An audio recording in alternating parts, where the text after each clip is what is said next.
নেগেটিভটা আগে আছে আমাদের, আমরা নেতিবাচক হয়ে গেছে, ইতিবাচক না। খারাপ কাজ থেকেও কিভাবে আমাদেরকে ভালো প্রমাণ করা, এটা হওয়া উচিত। একজন মানুষ খারাপ কাজ করছে, আপনি ভাবতে পারেন যে সে হয়তো এই অবস্থায় তার জ্ঞান নাই, যে কোনো ভাবে তার এখন মাথা কাজ করছে না বলে ভুল কাজটা করছে, সজ্ঞান হিসেবে করতো না, আপনি তার বিষয়ে ভালো ধারণা করবেন। কিন্তু আমাদের কি, যদি খারাপ ধারণা করার একটা সুযোগ পাওয়া যায়, তাহলে সেখানে তার 14 গোষ্ঠী উদ্ধার করে দেবে। তারপরে আল্লাহ রাব্বুল আলামিন বলেছেন, ইয়া আইয়ুহাল্লাযীনা আমানু ইজতানিবু কাসীরাম মিনাদ-দন্নি ইন্না বা'দাদ-দন্নি ইসমুন ওয়া লা তাজাসসাসু ওয়া লা ইয়াক্তাব বা'দুকুম বা'দা আইয়ুহিব্বু আহাদুকুম আন ইয়াকুলা লাহমা আখিহি মাইতান ফাকারিহতুমু ওয়াত্তাকুল্লাহ ইন্নাল্লাহা তাওয়াবুর রহিম। হে মুমিনরা, ইজতানিবু কাসীরাম মিনাদ-দন্ন, তোমরা বেশি বেশি ধারণা থেকে বেঁচে থাকো। আমরা একজনের বিষয়ে খুব বেশি ধারণা করি। একজনকে যদি আমরা সকালে রাত্রিবেলায় দেখতে পাই ফাঁকা রাস্তায় আছে, তা আমরা ভাবি সে চুরি করতে গেছিল মনে হয়। যদি মসজিদে আমরা রাত্রিবেলায় কাউকে দেখি, তো প্রথমে কি চিন্তা আসবে? চুরি করতে এসছে। আমাদের মাথায় আসবে না কি সে তাহাজ্জুদ পড়েও আসতে পারে, তাহাজ্জুদ পড়তে আসতে পারে না। কিন্তু আমাদের হচ্ছে নেগেটিভ মাইন্ড, নেগেটিভটা আগে আছে আমাদের, আমরা নেতিবাচক হয়ে গেছে, ইতিবাচক না।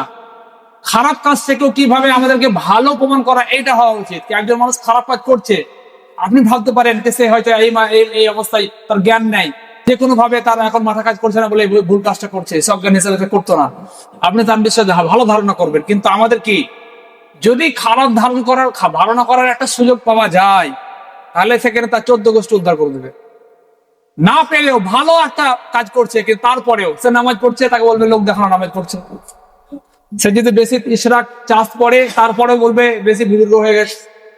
তো আল্লাহ রাব্বুল আলামিন বলছেন, কাসীরাম মিনাদ-দন্ন ইজতানিবু কাসীরাম মিনাদ-দন্ন, বেশি বেশি ধারণা থেকে বেঁচে থাকো। কারোর বিষয়ে কোনো ধারণা করার দরকার নাই। আপনি কাউকে এই বিষয়ে কে কি করছে না করছে তার বিষয়ে বেশি ধারণা করার আপনার প্রয়োজন, আপনাকে দায়িত্ব দেওয়া হয়নি। ওয়ালা ইয়াগতাব বা'দুকুম বা'দা, আর কারোর গীবত করার প্রয়োজন নেই। কারোর গীবত করবেন না, কারোর পরনিন্দা পরচর্চা। যেই মানুষগুলো বেকার, যাদের কাজ নাই, এরা কি করে সারাদিন গীবত করে। এদের নিজস্ব কোনো চর্চা নাই, তো এরা পরচর্চা করে। নিজের চর্চা নাই মানে কোনো কাজে ব্যস্ত নাই, সে অকর্ম, সে কুড়ে বসে থাকবে আর সারাদিন 500 লোকের গাইবে, শুধুমাত্র এই বিষয় নিয়ে রটিয়ে বেড়াবে।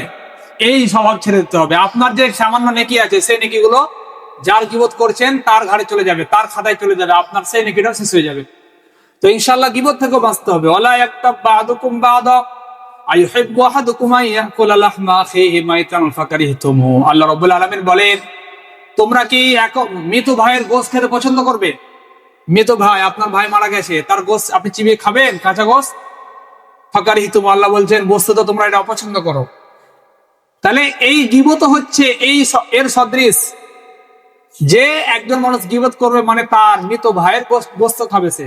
আরেকটা এখানে বিষয় বলা হয়েছে, ওয়ালা তাজাসসাসু, কারোর বিষয়ে আমরা গুপ্তচর হব না। আমরা কি করি? লোকের দোষ খুঁজে বেড়াই। দুইজন মানুষ কথা বলছে, আরেকজন গিয়ে পাশ থেকে এমন ভাবে দাঁড়িয়ে থাকবে যেন কিছু শুনছে না, অথচ সে সেগুলো কান লাগিয়ে শুনছে। সেটা নিয়ে সে চিন্তা করবে। আপনাকে এত তাফতিশ করতে, এত কিছু বলতে, এত কিছু খোঁজ করতে আপনাকে পাঠানো হয়নি। আপনি কেন আপনাকে শোনানো হচ্ছে না? তাদের মধ্যে পার্সোনাল আলোচনা আছে, আপনি কেন জোর করে শুনতে যাচ্ছেন? এটাও বারণ আছে, এটাও শোনা যাবে না। তো গীবত করা যাবে না, কারোর পরনিন্দা পরচর্চাও করা যাবে না, এবং কারোর বিষয়ে কিছু খুঁজে যাবেন। ওয়াত্তাকুল্লাহ ইন্নাল্লাহা তাওয়াবুর রহিম, আল্লাহ তাআলাকে ভয় করুন। আল্লাহ তাআলা যারা তওবা করে, এদেরকে আল্লাহ রাব্বুল আলামিন তওবা গ্রহণ করেন এবং তিনি দয়ালু। ইনশাআল্লাহ তওবা করব।